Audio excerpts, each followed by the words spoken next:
Hello everyone.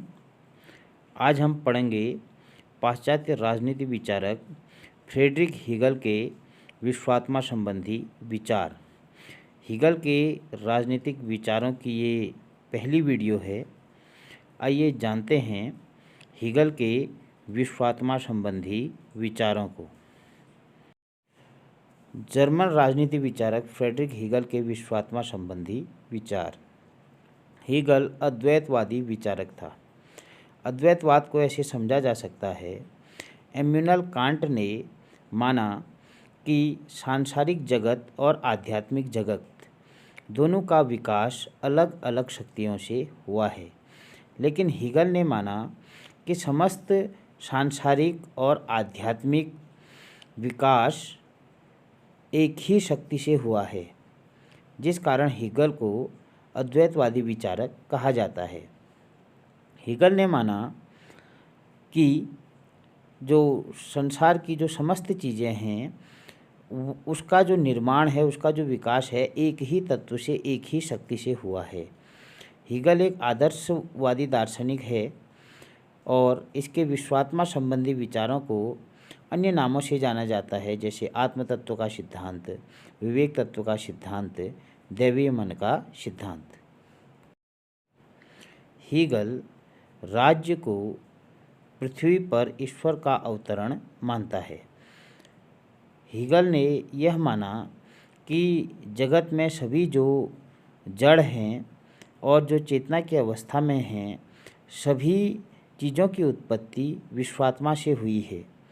Hegel ने यह कहा है कि विश्वात्मा को जाना जा सकता है। इसको जानने के लिए बुद्धि का प्रयोग हमें करना चाहिए और बुद्धि से विश्वात्मा को जाना जा सकता है। ये हीगल का एक स्टेटमेंट है, जो कुछ वास्तविक है वह बुद्धिगम्य है और जो कुछ बुद्धिगम्य है वह वास्तविक है।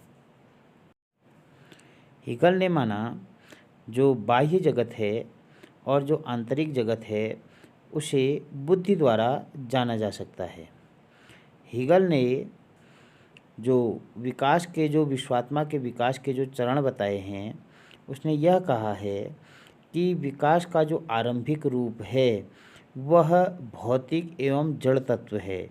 यानी जो विकास है उसका आरंभ भौतिक तत्वों से, जो भी हमें आसपास दिखाई देता है भौतिक तत्वों से, और चेतना रहित जड़ तत्वों से हुई है। उसने बताया कि विकास का दूसरा चरण में वनस्पति का निर्माण हुआ और उसने यह भी बताया कि इस विकास क्रम में जो मनुष्य है वह, उसकी जो स्थिति है वह सर्वोत्तम है। फ्रेडरिक हीगल ने माना कि जो विश्वात्मा है वह सतत और क्रियाशील है। वर्तमान में भी विकास की जो प्रक्रिया है वो विश्वात्मा द्वारा क्रियाशील और निरंतर रूप में चली जा रही है। हीगल ने माना कि जो विकास का जो मार्ग है वह सीधा या सरल नहीं होता, बल्कि जो विकास का जो मार्ग है वह टेढ़ा मेढ़ा है।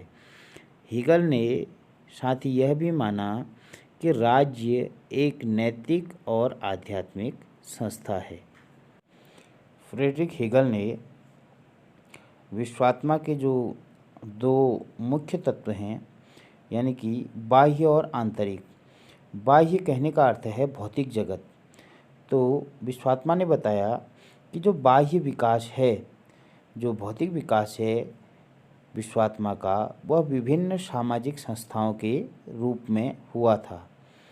और हीगल ने यह भी माना कि इन सभी सामाजिक संस्थाओं में सर्वोच्च राज्य है। इसीलिए राज्य को हीगल ने पृथ्वी पर ईश्वर का अवतरण बताया। तो आज की वीडियो में हमने जाना फ्रेडरिक हीगल के विश्वात्मा संबंधी विचारों को। अगली वीडियो में हम फ्रेडरिक हीगल के अन्य राजनीतिक विचारों के बारे में बात करेंगे। वीडियो देखने के लिए धन्यवाद।